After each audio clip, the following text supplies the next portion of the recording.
Growing lifelong philanthropists is YPII's simple tagline and on an audacious goal. It seems appropriate in the year of your 10th anniversary to ask if you could share a couple of stories that illustrate what YPII has meant in the lives of young people in Indiana. Mm-hmm. Well, I think a couple of things come to mind, and possibly the first story is maybe about youth philanthropy in general and not YPII's part of it, but we really want to always promote that term, youth philanthropy. A young gal by the name of Jenna Ott was involved with a youth pod up in Northeast Indiana, which is a model of youth philanthropy. And through her life, she was involved in that through high school and then went on to work at a community foundation part-time and then has come full circle and is now working for the DECO Foundation, which is a private foundation. She's serving as a program officer now, but that DECO Foundation is the one that funds 6 youth pods in the northeast part of Indiana. So I think that's a great story that what she did as a young person in high school has led her to that career.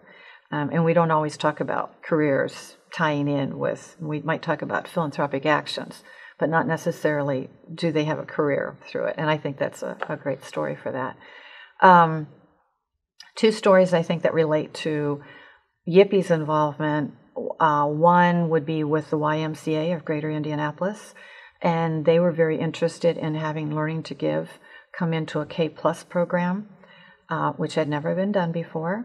And these little 5-year-olds began to know that they can say the word philanthropy and went home and told their mother, I am a philanthropist. We worked very hard with them to integrate not only Learning to Give, but other philanthropic concepts into their teen program. And a lot of their teenagers who were part of their after-school programs came to our YPII Jam through the summer.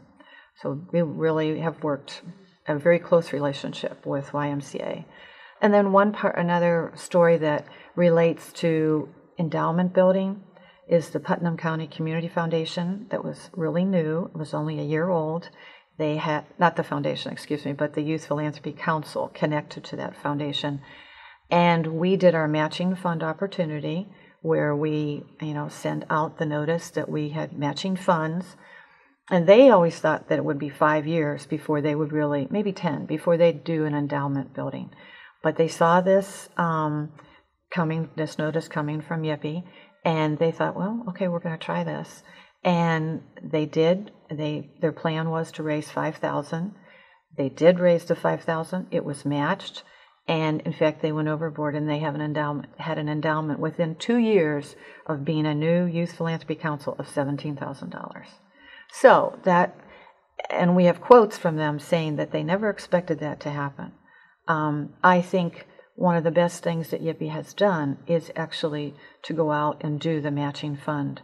If the economy had been better in the last couple of years, I think we would have taken that on again, because that totally gives the incentive to those youth philanthropy councils to either build an endowment or strengthen the one they have.